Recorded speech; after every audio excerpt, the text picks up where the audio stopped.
everybody for coming. Yeah, thanks for coming. And anybody who's also listening to the recording as well, thanks for doing that. Especially for you guys at the end of a working day. I really appreciate it. I am going to talk about, I'm going to actually just, I'm going to share the program with you straight away so you can look at that and not look at me. There we go. That's much more interesting. This is what I've done for this. This is not my page that I normally work on because I've got my own reports on that. So I did another kind of login with a kind of test report. And I'm just going to talk through what the DARA program does. So basically, just in a nutshell, it's taking away a lot of the admin burden, and it takes you through the format of a report, a lot of guidance in there. And there's also a few features that are designed to save time and to save the kind of mistakes that can easily happen. And it's because I've been doing assessments for so long that I think there's probably every kind of mistake that you could make at some point. I've made it. And so I'm kind of thinking, how could we avoid that happening? And how could we avoid this happening? So that's the whole gist of why I was doing it. We've got quite a lot of people who've signed up for today, so it might be difficult to address all of the questions. So I'm trying to anticipate the questions that might come up as we go along. But if I haven't answered your question, if you put it in the chat, that's probably the most efficient way of doing it. So I won't go through the login process, but basically when somebody logs in, that is when you make a note of your name. If you have a logo that you want to use, that's where the logo gets put. If you know, your certificate numbers, whatever your APC renewal body is, the certificate number for that, or for HCPC or whatever, all of the stuff that goes on that front page, so that when the report generates the front page, it will have your personal details on it. So this one's got all my details on it, and I've just created this one called Ali M. Now I do an awful lot of assessments for adults and a lot for doctors. So that's why I wanted to use this, because it's easier for me to demonstrate this. A lot of things that are features on this. So if you look at the left-hand bit there, if I scroll down, you can see that's all the headings that come up in a post-16 report. In fact, what I'm going to do, actually, I wonder if I can. I go into there. I can hear a little bit of feedback, Katrina. Can other people hear that echoing? Doesn't matter if it's just me. Perhaps turn your microphone off if you've got your microphone on. I can see a couple of people have got their microphones on. Oh, no, I can't hear myself. Is that better? I can hear you fine, Jenny. Yeah. I think that's better. Yeah. Yeah, that's better. So yeah, if we go into this top bit, just to illustrate some of the features, I have selected for that person a post-16 assessment. Now, within the report in the previous page, there's the possibility of selecting the pre-16 or the post-16. Now, the new format isn't in there yet, really because what we wanted to do was get the existing formats in. The principles are very, very similar, and the differences between the old format and the new format can be accommodated to produce the new format pretty quickly once we get this up and running. I think if you're currently using the existing format, it's quite a good idea getting used to this program using a format that you're familiar with, and then when it comes to transitioning to the new report format, I think it's going to make life a whole lot easier, because all the print, you'll see it's all laid out in a very, very similar way. So that's the template that I'm using for this one, is the post-16. I do most of my assessments remotely. So this is where you select whether it was remote, face-to-face, or both. And that will be noted on that front page. You know how SAS give you that option of using different descriptors for the categories of scores. So you can choose which one it is you want to use. I usually use that one. I think most people pick one and stick with it, but you could use different ones for different different people if you wanted to. I've heard some people saying that they don't like one of the test descriptors if there's very low scores in there, for example. So you'd have that choice. And you know, SASC, they say that you can have an optional signature halfway through the report or after the background information. So you can tick that if you want that optional signature in there. There are a lot of these things I could do before I've started doing the report. So I see the person, I get all the pre-assessment information, and I set up a file for them on this. Now I know that I'm going to be talking about confidence intervals, and I know that I'm going to be putting in standard scores, so I can tick that straight away. If I am looking at differences because I do the psychology tests, sometimes I am looking at statistically significant differences. So later I might want to tick some of these other ones. And if it's somebody who's got a really, really high score, I might want to tick that. But that gives you the chance to tick whatever it is that you want to come under that particular appendix. And then I've got, these are all the most current definitions for all of these things. And there's a lot of definitions there because you can use you can use this program for dyscalculia assessments, math learning difficulties. That I can explain that another time, but you can just ignore that page intentionally blank. But we've got the BDA definition, the Delphi definition. I tend to use, if I'm working with somebody in Scotland, I use that one, the Scottish Working Definition, which was adapted after the Delphi definition. So it takes the Delphi definition into account. So that's what I'm going to select for mine for the moment. So that's my options. Then there's my cover page. This is where I put the person's details, job title. It's a kind of multi-purpose for adults. So they might still be at school, they might be at university, might be in a job. So we've got different titles, different headings for that purpose.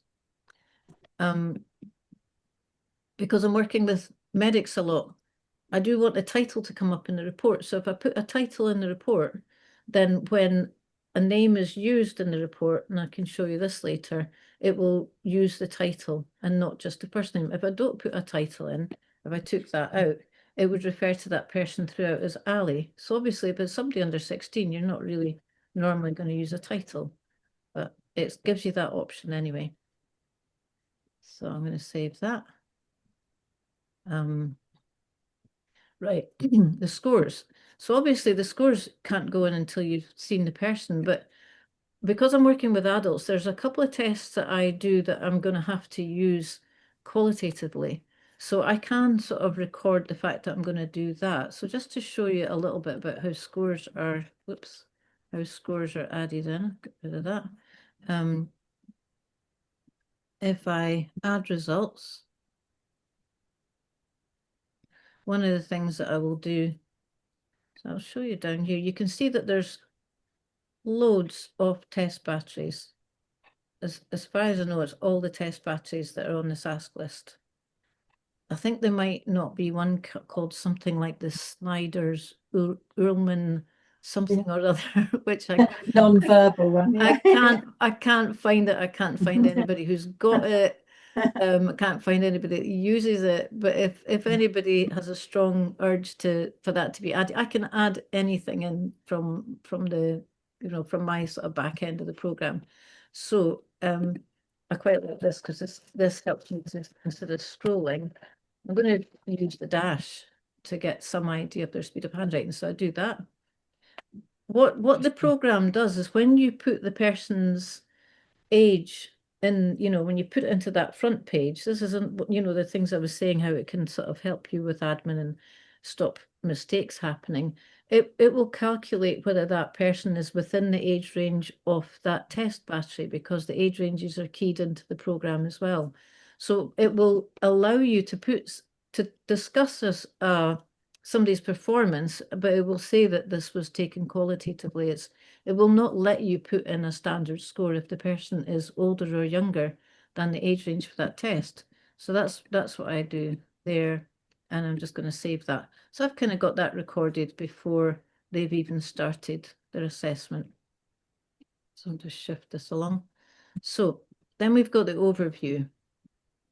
I'm going to show you now how presets work.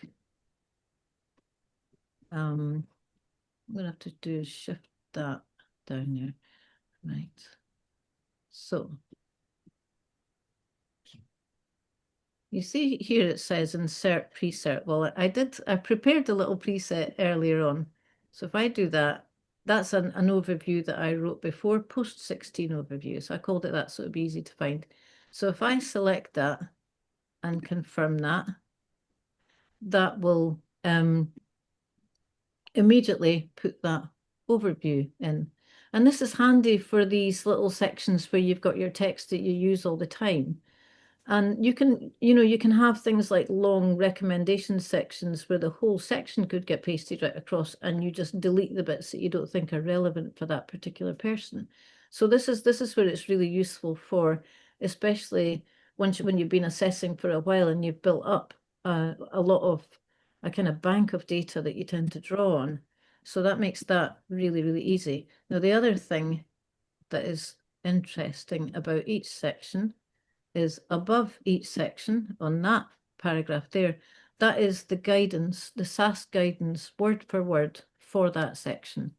And it's not just the guidance, but there's also, just have a quick look at this. This is all my SAS guidance. There's, that section, there's another section which is additional guidance and explanatory details. So I went through all that as well. If SAS put it in italics, it's in italics. If they put it in bold, it's in bold. It's literally word for word what is on the SAS guidance. So that makes life easier if you just want to double check something. Sometimes if I do pre-16 and post-16, but I do pre-16 less often. And sometimes I like to double check because some of the things appear in different sections according to whether it's pre or post. So I can always double check looking at that guidance, and then I can insert my own text there. So if I look at, we've got the same sort of thing going on with a referral. Now, if I wanted to insert a preset, and maybe I haven't got a preset yet for this, so I'm going to show you how to write a preset just briefly. So you've got this little cog up here, and there's your presets. So if I want to write a new preset, and I'll just call it post 16. Post 16 referral. So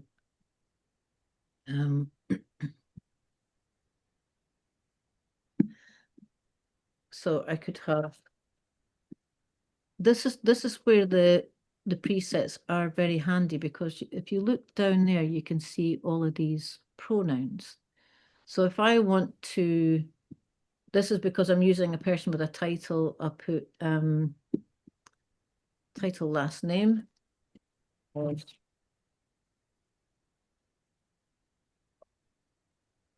Now, if I've got a couple of institutions that regularly refer people, so I would set this as a preset. I would put who it is that's doing the referral, and I'd take that over as a preset. But I might just want to do that so that I can fill that in, when I'm writing up a report.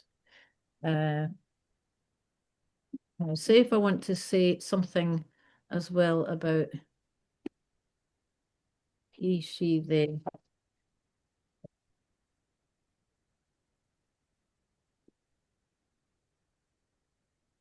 Something like that. So if I save that, and if I go back into that person's report, scroll up to this.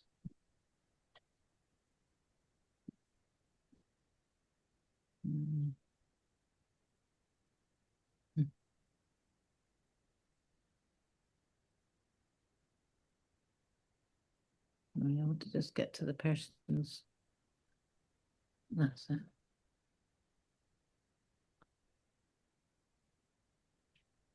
So we were on referral.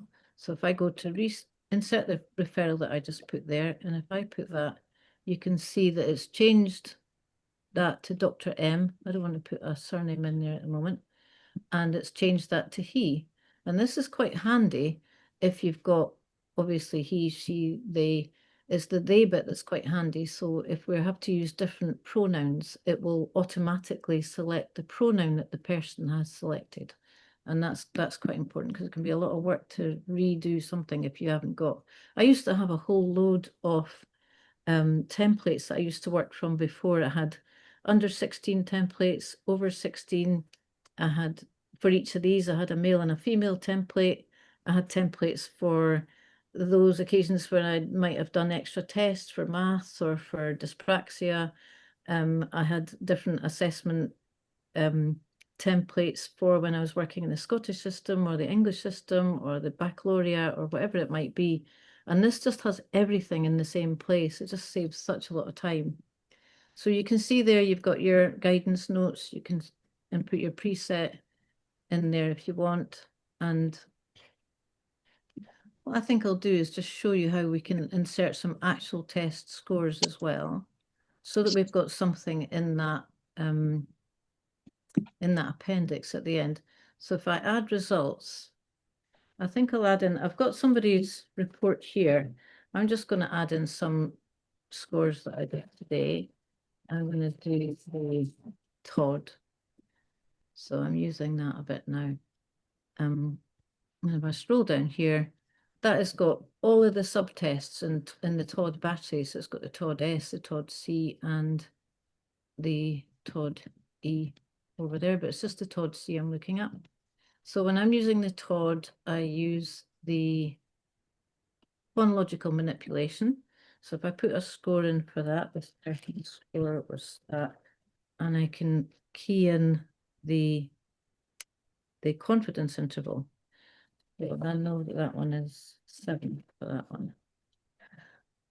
The thing about DARA is that we are all the time improving it. So even once once it's out there and ready for use, which we're hoping it's going to be ready, what are we now?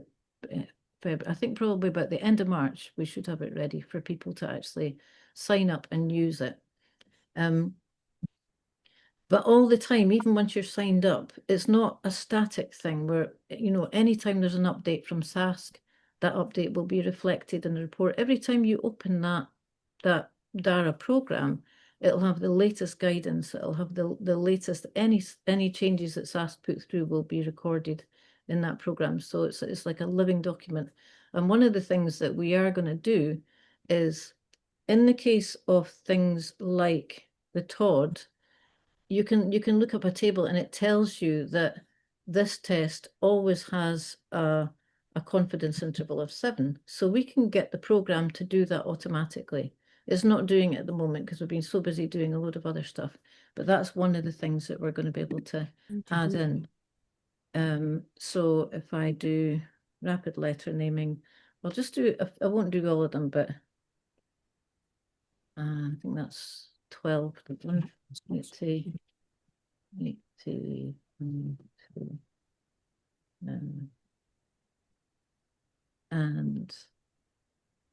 I want to do one other that's got a rapid number in letter naming. Put that one in.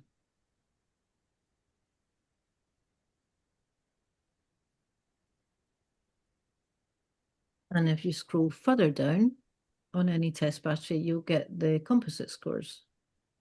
So there's the group scores there. So this is where I can put in, because I've got the two, it reminds you which ones make up the composite. Now that could be quite handy if you don't know your way around a test battery yet. So you could be looking at DARA. If you're not sure about maybe a different sort of range of tests that you might want to use, you can check. You can check what tests are in that battery. You can check whether or not you're going to get a composite score. Actually, it took me a little while when I first got Todd to realize that they did have a composite score for rapid automatized naming, because the two tests are in two different easels. It wasn't immediately obvious to me anyway. So if I put the composite score for that was there, and that's got a small confidence interval.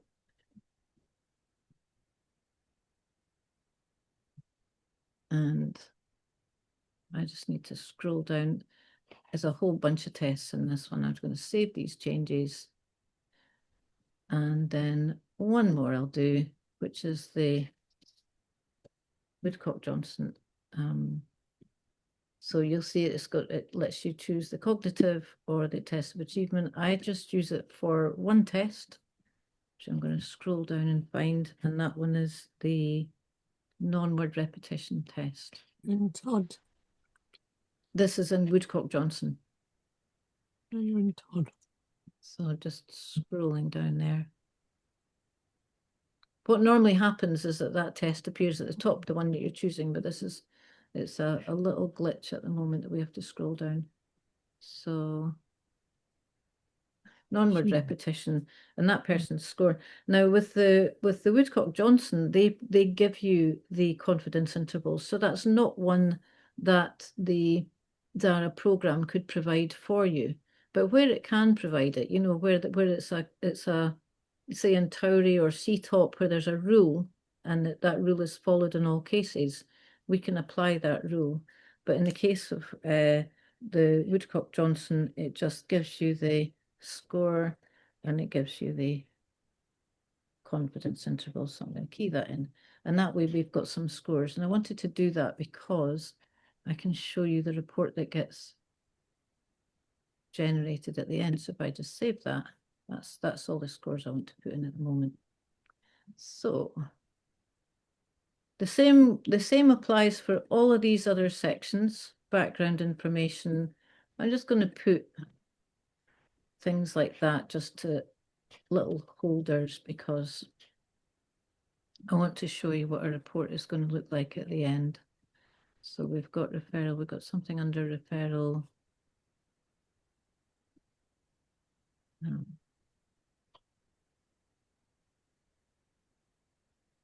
Basically just going to do that for all of these.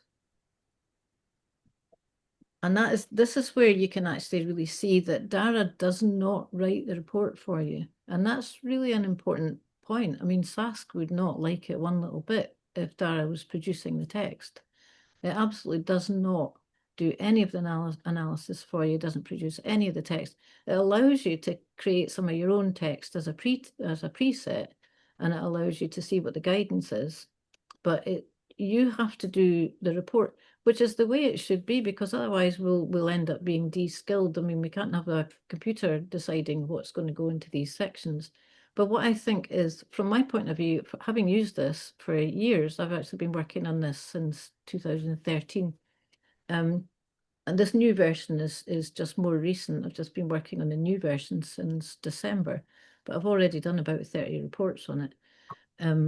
But the thing about it is that I really think it frees up your time to think about the analytic bit of it. So I can really concentrate on that, knowing that the scores are definitely all going to be in there and they're going to get a nice table at the end, which I can show you. It kind of takes away an awful lot of that admin burden and I can really concentrate much more. So the report that you get at the end, it will have a very similar look. Anybody who's using the program, their report will have a similar look, but the content will be so targeted to the person. I've never ever had anybody say to me that they thought my reports looked like they were, that they came from a program, because they don't, because they come from, you have to decide what's going to go into each of these text boxes. And that, I do think that's really a key thing about this, especially compared with, we've been talking a bit about, the use of AI and how people might use AI to generate sections of report, and DARA doesn't do that. And I think that is one of the things that SASC would prefer, I think. So I'm just going to scoot through and put little X's in these boxes. So you can see, once a lot of this stuff, obviously these sections, you're not going to fill these in until after you've done the assessment. But there are a lot of sections that I would do before I've seen the person. So, for example, I'm going to have picked the recommendations or anything like that. But save that. I usually have a little bit of blurb that I put for background information. I've got a little thing there. Yeah, you know, all that pre-assessment information you get from a person, I'd have keyed all that in before I see them. So when I see the person, I've got all of this stuff there.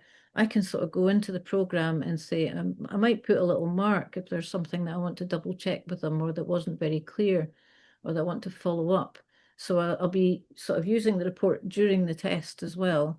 And I tend to do a lot of note taking as I'm going along. So even when I'm running tests with people, if they're doing something else, I'm kind of writing up other stuff in the report and checking the report as we're going along. So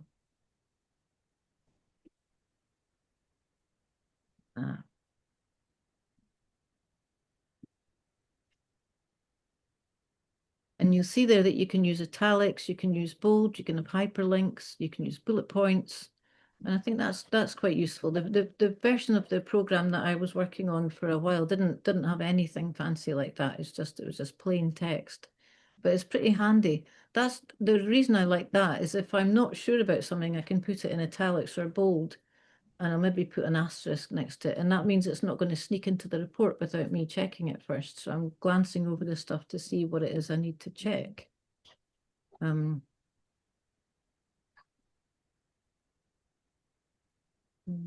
Stuff in there.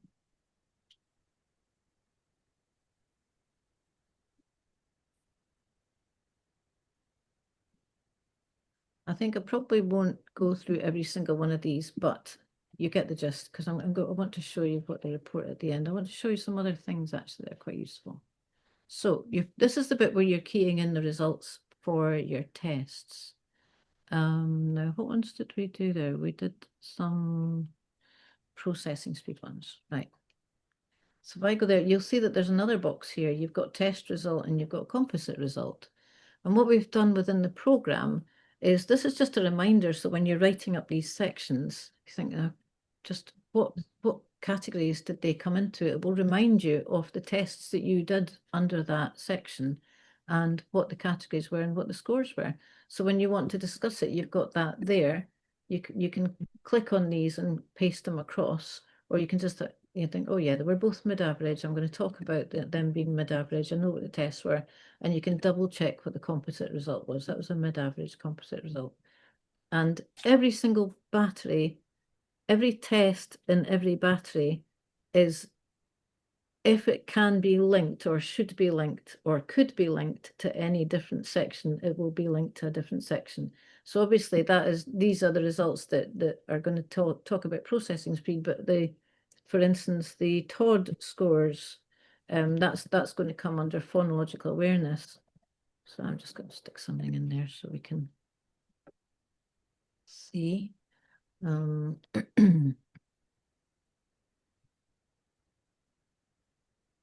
Yeah, if I do that, well, we can see that phonological manipulation. So I've got an instant reminder of what the score was that I want to talk about in this section. And again, it's not providing you with any text, it's just providing you with what you need, where you need it. Save that. So that's where you talk about all your results. If you've had any, when they fill in that visual questionnaire, that's where you would make notes about that if there were any difficulties that arose as a result of that. And you might want to follow these up on the day. So we'll save that.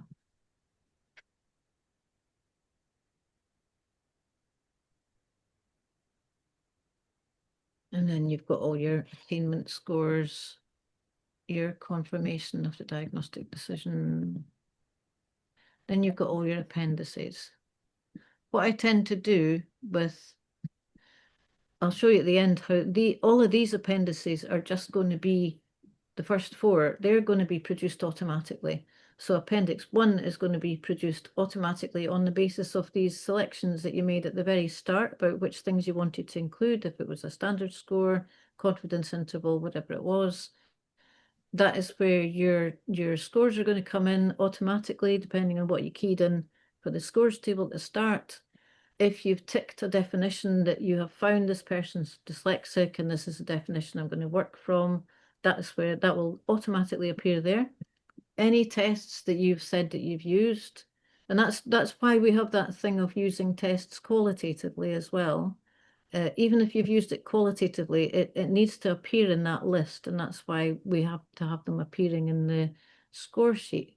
So, and there's also the occasion where a person might be, if I just scoot forward to the scores page, you know, you might have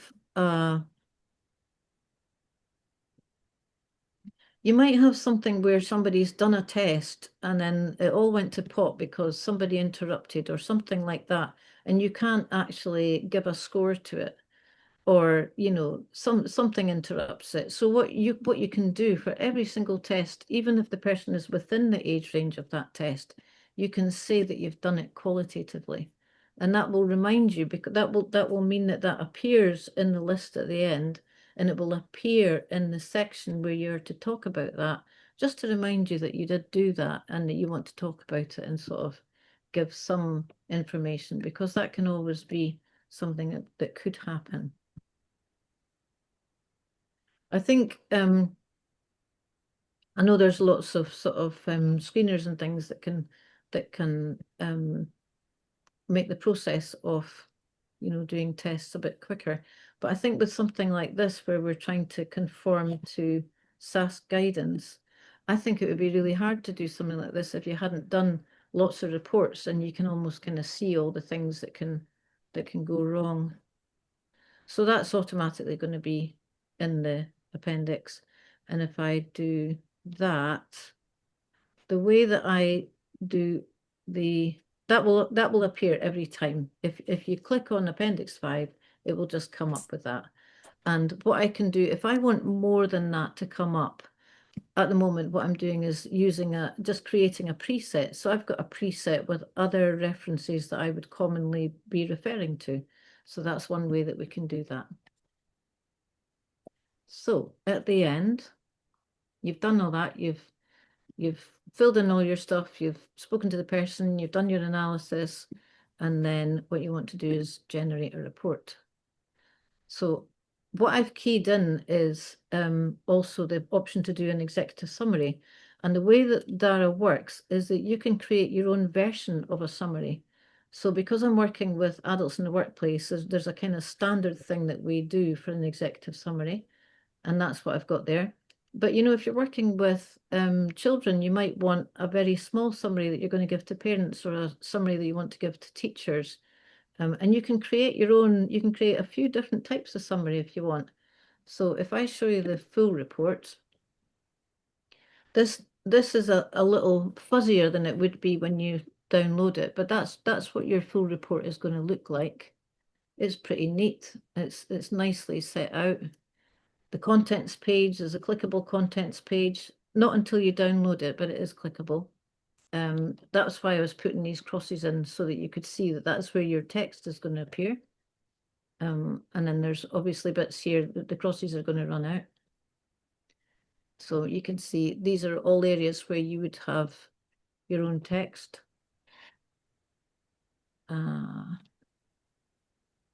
It also does things like, you know, that thing about you have to have a page break after the background information, before the background information. It automatically does the page break. Anyway, that's one of the things. So there's your appendices. That's the statistical terms, the ones that I selected. If I decided later on, you know, I've got a really high score for something, I'm going to select to have the percentiles, this, you know, explained there. I just need to go back into that section and tick it, and then, you know, do create report again, and that will appear in that section. That's your score tables. Obviously, the table would be a lot bigger if you were keying in all of your tests, but it's got all your scores in there. That's your definition that you selected, if there is a definition. That's if there isn't a definition, you can select that thing that says page intentionally blank. If you've seen somebody and there isn't an actual definition and there isn't any reason to mention a definition, you can just make that blank. that's all the tests that I keyed in when we were chatting at the start. So that's the dash one that I would use qualitatively. There's your test of dyslexia, there's your Woodcock-Johnson. And these descriptors are from the test manuals. So they're, they are exactly what is said in the manuals, and the references are all provided. So they're all in the back end of the program. And that's the further references. So that's your full report. And what you can do is you can, I can download that. And if I go into my downloads, there's the report. And I can sign it and send it off to the person. So that is that. I can also, if I go, say that I want an executive summary report. I've already selected what I want to be in that. So it's not got the person's address. It's not got their date of birth.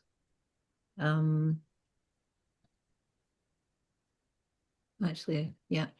And it's got all the stuff that should be in a summary report. It doesn't have any of the background information, doesn't have anything personal. And if you scoot down here, you'll see it's got the statistical terms. It doesn't have, it automatically won't put in the test results. So you can decide in advance what you want your summary report to look like, and it's just going to produce that automatically. And I've been doing summary reports sort of manually by taking the main report and removing stuff. And that is saving me about 15 minutes for every single report. So it's that is a really, really useful feature. I think that is about everything in terms of showing you how it works. Just in terms of the kind of questions that have been asked in the past, one of the things often asked is about security.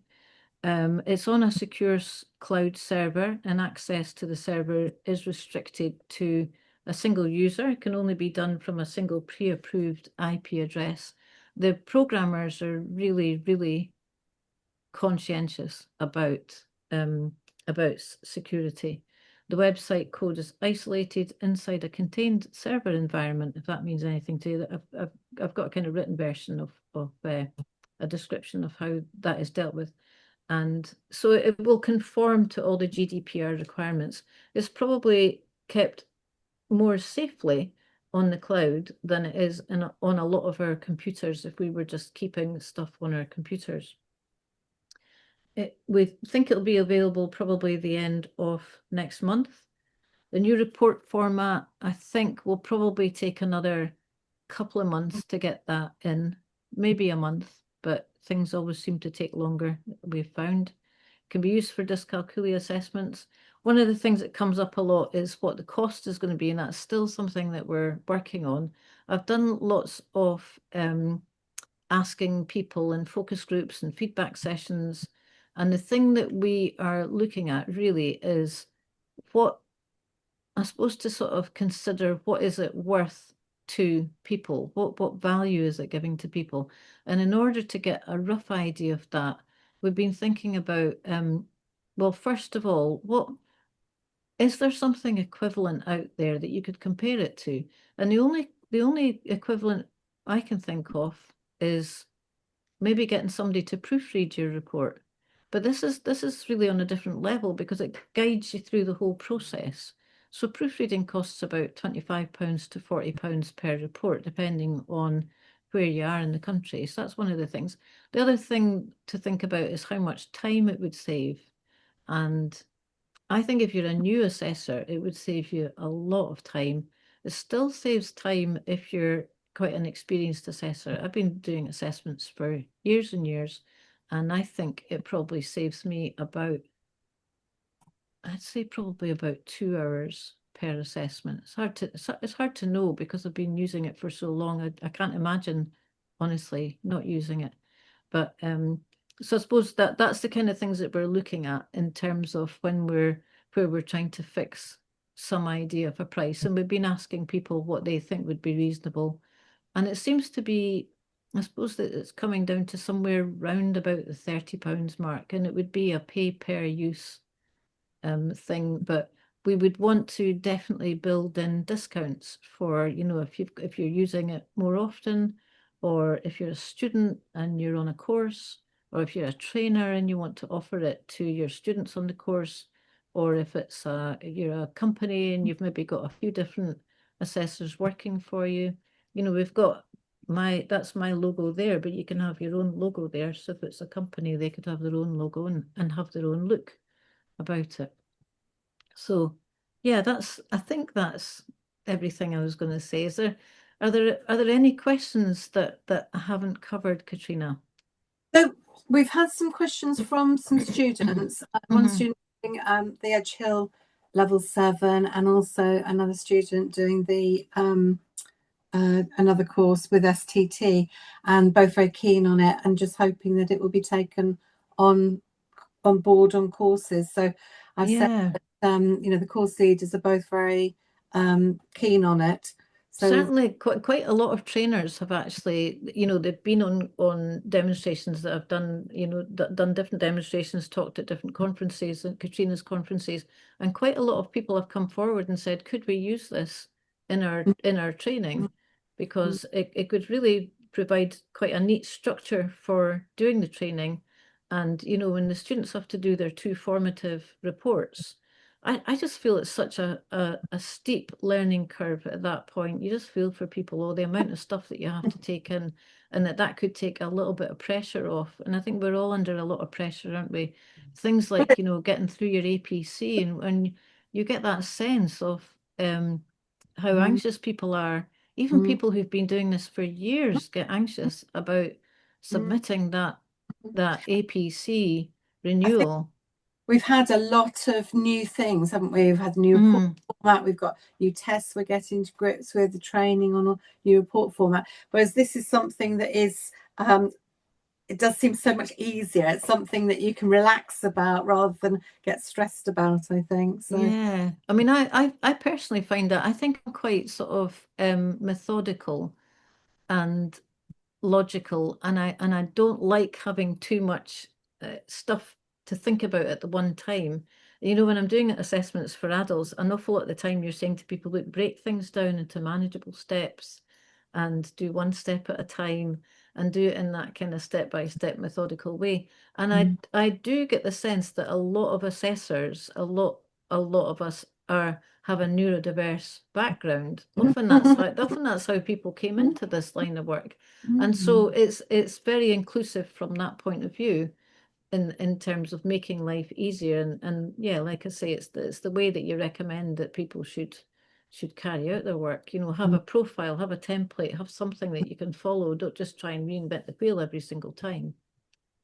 But yeah, any comments or questions, please just fire away. Or if you want to email me, if there's anything, I don't know about you guys, but I find I quite often can't think of a question straight away.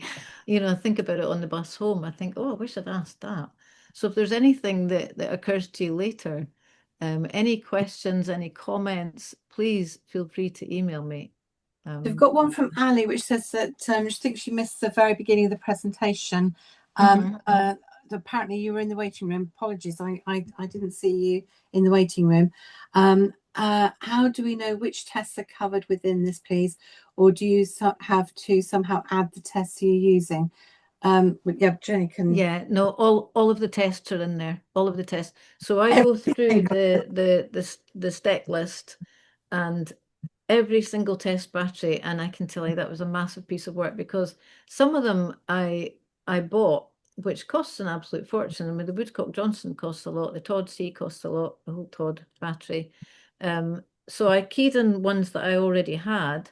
And then obviously for this version of this is the new version of the program, I had to key in a lot of tests that I don't personally use. So quite a lot of them I bought, or I borrowed from the Dyslexia Action Library, or I borrowed them from Helen Arkell when I was down there doing a bit of work with them, or I put a thing round to all the assessors that I know and says, anybody got a copy of this, and could they send me the handbook?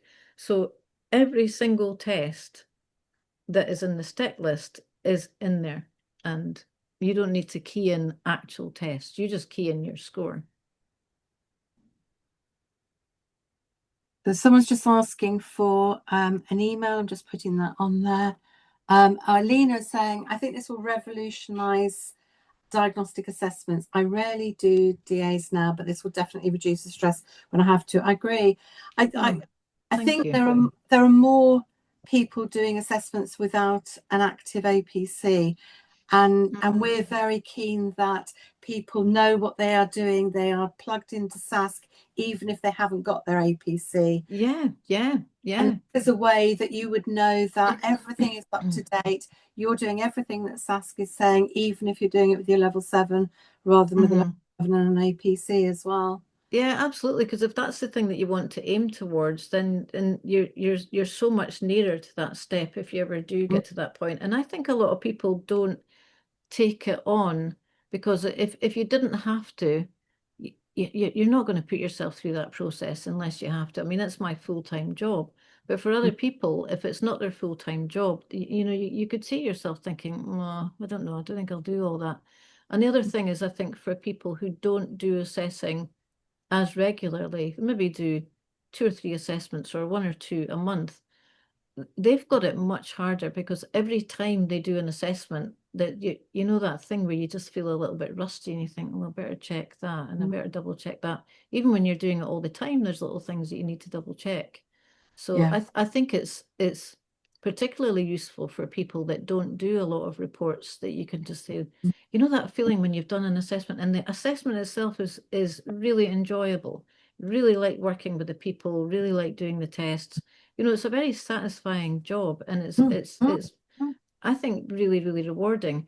And then you think, oh, I've got to write up that report. It's really long and it's going to take me ages. And then, no, the longer you leave it, the harder I find personally, the harder it is because I'm trying to cast my mind back and think, oh, yeah, they did. They said this as well. I take millions of notes, but there is that thing where you're trying to remember that person. And if you can get into it quite quickly and actually do a lot as you're going along, I mean, by the end of an assessment, I would say in terms of actual the amount of text on the page, I've probably got about almost about 2/3 of the report is written because I've got all the background information. I key in the scores as I'm going along. Now you don't have to, you could just do it later if it's, you know, until you get to that point of being fast enough. I'm quite fast at typing, so I take a lot of notes as I'm going along and I take them direct into the program and I do as much of that as I can. So while the person's writing their 15-minute written expression thing, I'm just busy working all the time while they're doing stuff like that. And at the end, what I have to do is the analysis, the scoring, the written stuff that I haven't scored yet. But that is actually in terms of the amount of text in the report. I think psychologically, just knowing that there's quite a lot of that report's already written, just got to do these other bits. So we've got some other questions on here. One of them, I'll just jump forward a bit because you were talking about the length of the report. That the finished report, what sort of length do you think it will be? I guess that does vary. I think the ones that I do are somewhere around, let's see, I'll tell you about a quick look at 1 or 2. They're usually about 30 pages, I think, something like that. Yeah, which is what they would be normally, isn't it? Yeah. This one's 27 pages. This one that first, just a random one that I grabbed, and that's probably pretty standard. Sometimes, you know, if I'm doing, I might be adding in tests for, you know, might add in something to do with dyspraxia or something like that. So it's going to be a little longer in that case.